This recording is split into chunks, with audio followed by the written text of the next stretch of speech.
اگر آپ باغوں میں نہیں جاتے، اگر آپ پہاڑوں پر نہیں چلتے، آپ شاعری نہیں پڑھتے، آپ پرسکون ماحول میں نہیں جاتے، آپ بارش میں نہیں جاتے، آپ کو ساحل پسند نہیں ہے، آپ کو سمندر پسند نہیں ہے، آپ کتابیں نہیں پڑھتے، تو پھر آپ کو موت کا ڈر نہیں ہونا چاہیے، کیونکہ آپ پہلے ہی سے مر چکے ہیں۔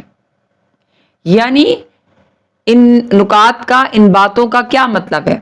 ان نکات کا مطلب یہ ہے کہ یہ ساری جو چیزیں ہیں یہ ہمارے زندہ رہنے کے لیے، زندگی کا جو ہے وہ بتاتی ہیں، متقاضی ہیں کہ ہم نے یہ کرنا ہے تو ہم زندہ ہیں۔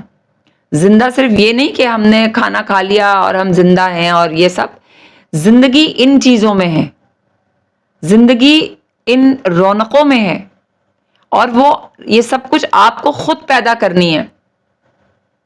ٹھیک ہے؟